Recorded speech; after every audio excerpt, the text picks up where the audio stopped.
နာမျိုးသည်လူသူအရက်အပေါက်နေသောတောင်တန်းကြီးများ၏မြောက်ဘက်တွင်တည်ရှိသည်ထိုနေရာတွင်ရှေးဟောင်းတက်တော်ကျောင်းတော်တစ်ခုရှိသည်ညနေခင်းတစ်ခုတွင်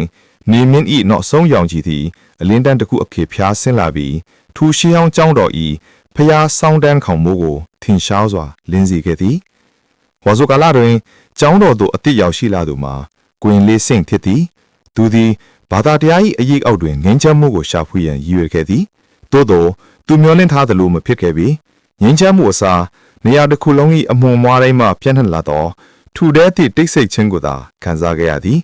ထိုတိတ်ဆိတ်မှုသည်အထူးသဖြင့်ဘုရားကြီးစီမှပုံမလာနေခဲ့သည်ကျောင်းတော်နှင့်ဒေသခံရွာသူရွာသားများသည်မြတ်စွာဘုရား၏ဆွေတော်မျိုးတော်များအဖြစ်လေးစားကြည်ညိုကြသောအဖွဲ့အစည်းတစ်ခုကိုဗဟိုပြုနေသည်၎င်းတို့၏ယုံကြည်မှုသည်မြင့်မြတ်သည်ဟုဆိုကြသည်ထို့အဖြစ်နဘကာ၏အန်ဖွေရများလည်းရှိသည်သို့သောတချင်တည်းမှာပင်မောင်ရိပ်ထဲမှတိုးတိုးလေးပြောင်းနေသောအတန်တစ်ခုလည်းရှိနေသည်ထိုအတန်ကနှစ်စဉ်နှစ်တိုင်းပျောက်ဆုံးသွားသောကိုရင်လေးများအကြောင်းကိုပြောပြနေခြင်းပင်ထိမ့်မနိုင်တိမ်မရဖြစ်လာသောတန်ရာများနှင့်အတူကိုရင်စိမ့်သည်သူ၏တတိကိုစုစည်းကကျောင်းထိုင်ဆရာတော်ထံတွားရောက်တွေ့ဆုံခဲ့သည်ရွာသူရွာသားများကကျောင်းတော်ကိုအုပ်စိုးသူကဲ့သို့ဖြစ်နေသောဤပုဂ္ဂိုလ်ကိုပညာရှိသူတော်စင်အဖြစ်လေးစားကြသည်သို့သောကိုရင်လေးအတမှုထိုခံများထဲဝါမှုနောက်ွယ်တွင်မှောင်မဲသောအကျင့်များပုံကွယ်နေသည်ဟုခံစားခဲ့ရသည်ဖုံဖုံဖရာတပည့်တော်ရွာသားတွေဖြောနေတာကြားလိုက်ရတယ်အရင်ကကိုရင်လေးတွေပျောက်ဆုံးသွားတယ်ဆိုတဲ့ဇလံကအမှန်တရားလားဖရာရွာသားတွေရဲ့အထိမ့်နဲ့မရှိတဲ့စကားတွေပဲအဲ့ဒါတွေကိုစိတ်ထဲမှာမထားပါနဲ့ဒါပေမဲ့သူတို့ကနှစ်တိုင်းပျောက်သွားတယ်လို့ပြောကြတယ်ဖရာပျောက်ဆုံးတယ်လို့အဲ့ဒီလူတွေစကလုံးအတုံးလုံးမှားနေတာပါသူတို့ထွက်သွားကြတာပါတစ်တော်ကြောင်းမှာတရားချင်းရတဲ့ဒုဖာကိုတချို့ကမခံနိုင်ကြဘူးတရားလမ်းပေါ်မှာဆက်နေဖို့သူတို့ရဲ့စိတ်ကခိုင်မာမှုမရှိဘူးအဲ့ဒါကြောင့်ခိုးကြောင်ခိုးပတ်လူဝက်လဲပြီးထွက်သွားကြတာပါဒီခေတ်ကလေးတွေကအရင်ခေတ်ကလိုတတိမရှိကြဘူးကိုရင်ရဲ့တာဝန်က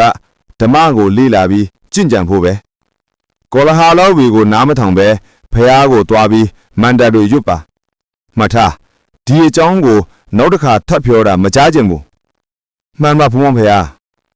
ကျောင်းနိုင်ဆရာတော်ကြီးစကားများသည်ကိုရင်စိတ်ဟိစိုးရင်စိတ်ကိုရောပါစေမြအစားတန်တရားမိကိုသာပုံမတောက်လောင်စေခဲ့သည်သူ၏ပြက်ပြက်တသားညင်းဆိုလိုက်သည့်လေတနှင့်အေးဆက်ခတ်ထန်သောမြတ်ဝင်းတို့ကတစုံတစ်ခုသောအမှန်တရားကိုဖုံးကွယ်ထားပုံရသည်ညသည်ဖြည်းဖြည်းချင်းကုံဆုံးလာခဲ့သည်ဆရာတော်၏စကားများကကိုရင်စိတ်၏ခေါင်းလေးတွင်တွဲလဲလဲထီနေပြီးစိတ်တည်ငြိမ်မှုများရှိပဲထိတ်လန့်ဆွေးရင်စိတ်ကိုပုံမလို့ဆွဲပေးနေခဲ့သည်လွန်ဆောင်မှစူးစမ်းလို့စိတ်ပင်းပြနေတော့ကိုရင်စိတ်သည်စီမီခွက်တစ်ခုကိုကင်ဆွဲကထော်လာခဲ့သည်မိခွက်တွေကမီးတောက်သည်လေအုပ်လရင်တစ်ဖြတ်ဖြတ်လင်းနေသည်သူသည်အဝေးကတန်စင်ကံဘတ်ကိုတဲ့တဲ့ဆောက်သွားခဲ့သည်ကျောင်းတော်နီးကိုဖျက်ဆောင်လာစဉ်ကိုရင်စိတ်သည်မျက်လုံးတောင်ကနေအရေးတစ်ခုကိုမြင်လိုက်ရသည်ဖျားဆောင်တဲ့ငကားဝတ်တွင်အရေးတစ်ခုလက်ခနဲလှူရှောင်းသွားခဲ့ခြင်းထက်သည်ဘသူလဲသူသည်အမောင်သေးကိုစိုက်ကြည့်လိုက်တော့လဲဘာကိုမှမတွေ့ရပေသို့သောကြောက်ရွံ့မှုကိုကြော်လွန်သောစူးစမ်းခြင်းစိတ်ကသူ့ကိုလွှမ်းမိုးသွားခဲ့သည်တော့မခတ်ထားသောဖျားတကားကိုဖြင်းဖြင်းစကားဖွင့်လိုက်ပြီးအထဲသို့ဝင်ရောက်လိုက်သည်အေးဆက်ဆူဆွတ်ပြီးအနက်အတဆိုးတစ်ခုကသူ့ကိုချက်ချင်းဝစ်တီလာခဲ့သည်သူဤမိခွက်အလင်းရောင်သည်ကျောင်းတော်ထဲသို့ထိုးဖောက်သွားပြီးမှောင်မဲမှုထဲတွင်ငြိမ်သက်စွာအိပ်ဆက်နေသောလျောင်းတော်မူဖျားကိုထင်ရှားစေခဲ့သည်ကျူးကျော်ဝင်ရောက်သူ၏အရေးအယောင်ဘာတစ်ခုမှမတွေ့ရပေသူ၏တတိကြီးစွာဖြင့်ပတ်ပတ်လည်ရှောက်ကြည့်နေစဉ်သူ၏ခြေတံကိုယ်တိုင်ကတိတ်ဆိတ်မှုတွေတွင်ပဲ့တဲ့နယ်လိုမျိုးထွက်ပေါ်နေခဲ့သည်ထိုအချိန်တွင်သူ၏စီမီခွက်အလင်းရောင်သည်ဖျားရှင်၏လျောင်းဆက်နေသောဥကောင်းတရားကိုတဲ့တဲ့ကြားရောက်သွားသည်ချက်ချင်းပင်ကိုရင်စိတ်ခြေလံများရက်တန့်သွားခဲ့သည်အရင်ကလုံးဝပိတ်နေကြသောရောင်းတော်မူဖျား၏မင်းစေတွင်အကွဲဆောင်ငယ်လေးတစ်ခုကိုသူတွေးလိုက်ရသည်အကွဲဆောင်သည်ငရဲပီ၏တကားဝါလိုမဲမောင်နေသည်ထို့အပြင်နှုတ်ခမ်းတောင်းတွင်တွေးနေတူသောထူထဲပြီးမဲနှက်နေသည့်အစွန်းအသင်းလေးခုခြောက်တွေကပ်မြင့်နေသည်ကိုလည်းမြင်လိုက်ရသည်ကိုရင်စိတ်သည်မိကွက်ကိုမြှောက်လိုက်ပြီးထိုအကွဲကြောင်းထဲသို့အလင်းရောင်ထိုးကြည့်လိုက်သည်ထိုအခါအေးဆက်သည့်အလင်းနဲ့တောက်ပနေသောမျက်လုံးနှလုံးကိုသူတွေ့လိုက်ရသည်အတိတ်ပြမဲ့သောမျက်လုံးတစ်စုံသည် သူ့ကိုပြန်လဲစိုက်ကြည့်နေသည် တစ်ချိန်တည်းမှာပင်အလောင်းကောင်လိုနန်းစောသောအနံ့ဆိုးတစ်ခုသည်အကွဲကြောင်းထဲကနေပြင်းထန်စွာထောပေါ်လာသည်ထိုအနံ့ကြောင့်ကိုရင်စိမ့်သည်အန်ဂျင်တလိုဖြစ်သွားပြီးသူ့တစ်ခုလုံးအလွန်အမင်းထိတ်လန့်တုန်လှုပ်သည့်မျက်နှာသည်ကျောင်းတော်ထဲကနေအသက်ပင်မရှူဘဲပြေးထွက်ခဲ့ကသူ့ကျောင်းဆောင်ရှိရာကိုအပြေးအလွှားပြန်သွားခဲ့ပါတော့သည် နောက်တစ်နေ့မနက်မှာတော့ကိုရင်စိမ့်သည်တာမန်ရဟန်းဝဲလုပ်ငန်းများကိုလှုပ်ဆောင်ဖို့ကျူးစားခဲ့တော့လဲသူ၏ဟန်ပန်ကမတိမတိမ်ထင်းနေပြီးလက်များကလည်းတစ်ချိန်လုံးတုံရင်နေခဲ့သည်ကျောင်းဝင်းကိုဓမျက်စီလဲနေရန်တန်သေးရများနဲ့ပြည့်နေနေပုံရသည် ကျောင်းဆောင်ဆောင်မုတ်ကနေကျောင်းထိုင်ဆရာတော်သည်ကိုရင်စိတ်ကိုရက်ကြည့်နေခဲ့သည်ဆရာတော်၏မျက်နှာကတည်ငြိမ်နေတော့လဲမျက်လုံးများကမူကိုရင်စိတ်၏လုံရှားမှုတိုင်းကိုမျက်တော်မခတ်ပဲစူးစိုက်ကြည့်နေခဲ့သည် ကိုရင်စိတ်ဒီတစုံတစ်ခုကိုဆုံးဖြတ်ပြီးဖြစ်သည်နေလေပဲလူတိုင်းတရားထိုင်လမ်းရှောင်းကျင့်ကြံနေခြင်းတွင်သူသည်ကျောင်းတော်ထဲကနေတိတ်တဆိတ်ထွက်ပြေးခဲ့သည်ကျောင်းတော်နောက်ကတစ်တော်ဇလန်ကလေးအတိုင်းအမြန်လက်ပတ်သွားရင်းဆရာတော်မိသွားမိကိုစိုးရင်တဲ့ကျောင်းတော်ဘက်ကိုမကြာခဏလက်ကြည့်နေကြသည်နောက်ဆုံးတွင်ရွာသားများသုံးနေကြလူသွားလမ်းကလေးအတိုင်းလျှောက်ပြီးကျောင်းတော်နယ်မြေကနေထွက်ခွာလာခဲ့သည် မကြခင်မှာပဲကိုရင်စိတ်သည်ဟောင်းနှောင်းနေသောတက်သားတဲ့လေးတစ်ခုစီသို့ရောက်လာခဲ့သည်၎င်းသည်ကျောင်းတော်၏အရင်ဆောင်ရှောက်သူဟောင်းဖြစ်သောဦးလေးမန်၏နေအိမ်ပင်ကိုရင်လေးငါစီဘာကိစ္စရှိလို့လဲဦးလေးမန်က6တွေ့သောအတန်ထင်မဲလိုက်သည် ဦးလေးမန်ကကျောင်းတော်ရဲ့အရင်ခေါ်ပကားမဟုတ်လားကျောင်းရရှိတွေကဦးလေးဟာကျောင်းတော်ကျောင်းအားလုံးကိုတည်တယ်လို့ပြောကြလို့ပါငါမှကျောင်းတော်နဲ့ဘာမှမဆိုင်တော့ဘူးကိုရင်လေးပြန်သွားငါလိုလူအိုးကိုလာမနှောင့်ရှစ်ပါနဲ့ဦးလေးမန်ကချက်ချင်းညင်းပယ်လိုက်သည်ကျေးဇူးပြုပါဦးလေးတပည့်တော်ပြောတာကိုခဏနားထောင်ပါဦးမင်းညကလျောင်းတော်မူဖះเจ้าဆောင်မှာတပည့်တော်တွေ့ခဲ့ရတယ်ဖះရဲ့နှုတ်ခမ်းဟာပြီးတော့ဦးလေးမန်ဒီချက်ချင်းတောင်းတင်းသွားခဲ့သည်ကိုရင်လေးအကုန်ပြောပြဘာတွေတွေ့ခဲ့တာလဲကိုရင်စိမ့်သည်မင်းညကသူကြုံတွေ့ခဲ့ရသောအခက်ပြက်များကိုတုံရင်သောအတန်ဖြင့်အကုန်ပြန်ပြောပြလိုက်သည်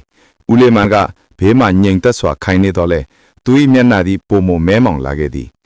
အဲ့ဒီလျောင်းတော်မူဖះကိုတရားတရားနဲ့တီထားတာမဟုတ်ဘူးကိုရင်လေး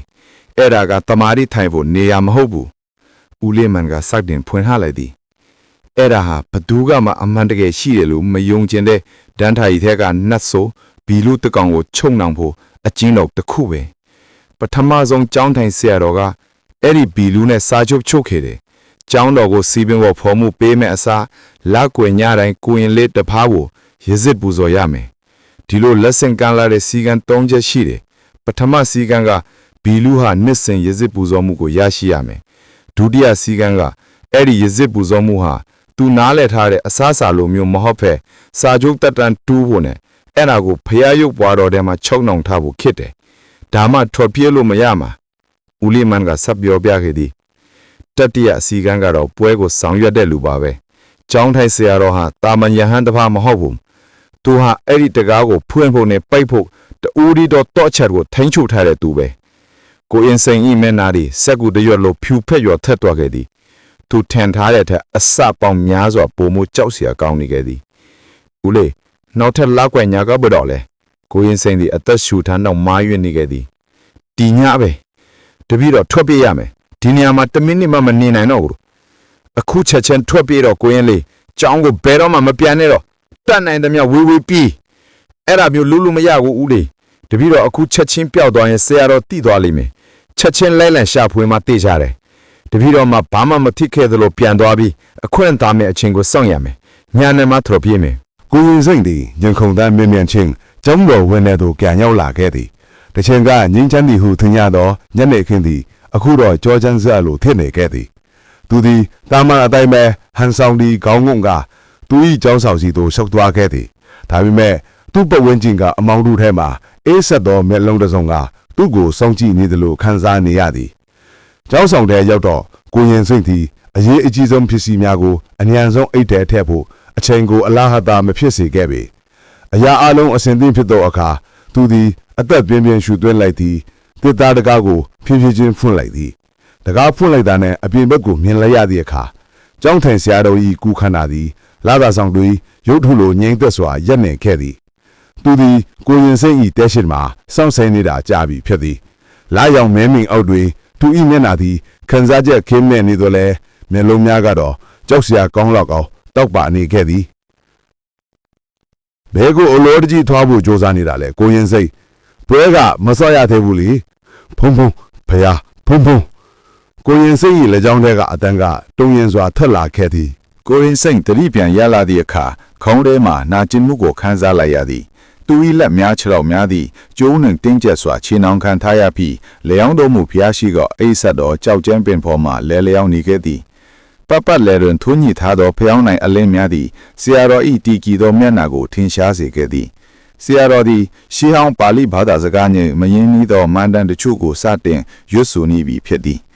ဆရာတော်ရွတ်ဆိုနေသည့်မန္တန်များ၏အတန်းသည်လေထဲတွင်တုန်ခါနေခြင်းမှာလျောင်းတော်မူဖျား၏နှုတ်ခမ်းအကွဲတန်သည်တဖြည်းဖြည်းကျယ်လောင်လာပြီးဖြင်းညင်းစွာကွာဟလာခဲ့သည်ဤတစ်ချိန်မှာတော့အရင်ကထက်ပုံမကျယ်ဖြန့်စွာပွင့်ဟစွာပြီးအလွန်ကြောက်မက်ဖွယ်ကောင်းသောမောင်မဲသည့်ထွင်းနှက်ကြီးတစ်ခုထစ်ပေါ်လာခဲ့သည်မောင်မဲနေသောကူလိုလိုထွင်းနှက်ထက်ကနေကိုရင်စိန်သည်ဘလူးတော်ဝါ၏ခန္ဓာကိုယ်ကိုမြင်လိုက်ရသည်အယေပြားများတွန့်နေနေပြီးပိန်ချုံချောက်ကနေသောဘလူးတကောင်ထစ်သည်မျက်လုံးပတ်လဲတွင်အမဲကွက်များနှင့်တွေးရောင်ပြောင်းနေသောမျက်လုံးများကတောက်ပနေခဲ့သည်ဆရာတော်၏အတန်းကကျဲလောင်လာခဲ့သည်ကန်ထွိုင်တတန်တိုးဟုအချိန်တန်ပြီဘုံမုံဖျားမလုပ်ပါနဲ့တပည့်တော်ဒီအကြောင်းဘာမှမသိပါဘူးတပည့်တော်ကိုလွတ်ပေးပါတပည့်တော်ဘသူကမှမပြောပါဘူးလို့ကတိပေးပါတယ်ကိုရင်စိန်ကအော်ဟစ်တောင်းပန်နေစဉ်မှာရုတ်တရက်ကျောင်းတော်တကားကိုအားရပါရစောင့်ဖွင့်တန်တစ်ခုထော့ပေါ်လာခဲ့သည်ဝင်ရောက်လာသူကတော့ဦးလေးမှချွတ်သည်သူသည်လက်ထဲမှတုတ်တချောင်းကိုကင်ပြီးကြောက်ရွံ့မှုကိုမျက်လုံးထဲမှဖုံးကွယ်ထားပုံရသည်ရက်လိုက်မင်းဘာလို့နှောင့်ယှက်တာလဲဒါမင်းကတာဝန်မသိဘူးလားစီရာတို့ကအမျက်တော်တာဖြင့်အော်ဟစ်လိုက်သည် ဘဂျိုးတောင်းလဲဒါလူတက်မှုမဲဦးလေးမန်ကအော်ဟဲတုံးပြန်သည်ငါသားကိုမလုံရင်ဒီချုံတော်မူပြုတ်သွားလိမ့်မယ်အဲ့ဒီခါရွာလုံးကျုပ်ကိုဖျက်ဆီးလိမ့်မယ်လူအားလုံးရဲ့ငိမ့်ချမ်းရေးတက်ရစစ်လဲရတာကိုမင်းမသိဘူးလားငိမ့်ချမ်းရေးကိုဖျက်ဆီးနေတာမင်းမယ်ကလေးတယောက်ရဲ့တက်နဲ့နတ်ဆိုးကိုမွေးမြူနေတာငါဒီအရာကိုထပ်ဖြစ်ခွင့်မပေးနိုင်ဘူးဆရာတော်နဲ့ဦးလေးမန်တို့သည်အချင်းချင်းတင်းမှစွာရင်ဆိုင်နေချိန်မှာလျောင်းတော်မူဖျား၏တွင်းနဲ့ကြီးထဲကဘလူးကောင်သည်ခေါင်းကိုဆွဲထုတ်လိုက်ပြီးညှို့ငင်နေသောမျက်လုံးများထင်ဆရာတော်ကိုကြည့်လိုက်သည်ဒါစာချုပ်ဖြတ်ထင်းတာပဲဘလူးကောင်၏အတန်းကကျဲလောင်ပြီးပယ်တင်ထနေသည်ငါကချုံကောင်သူမင်းရဲ့တခင်မဲဆရာတော်ကမန်တန်ကိုပူမြဲမြဲရွရင်အော်ဟဲလိုက်သည်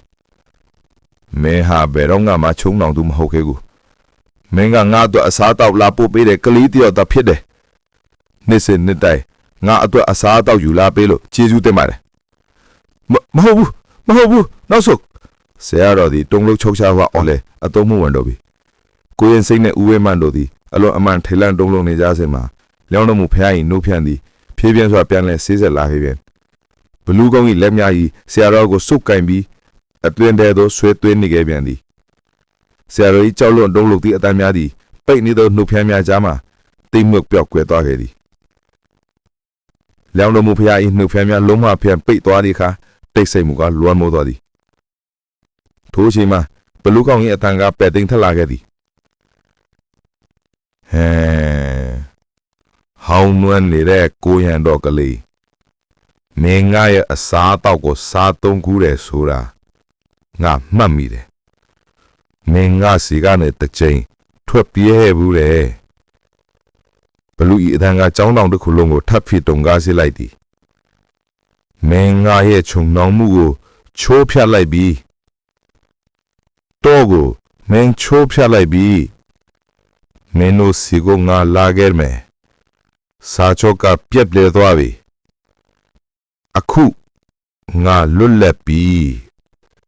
ဘလူး၏နောက်ဆုံးစကားများသည်ကြပြတပုတ်များမဟုတ်ဖဲ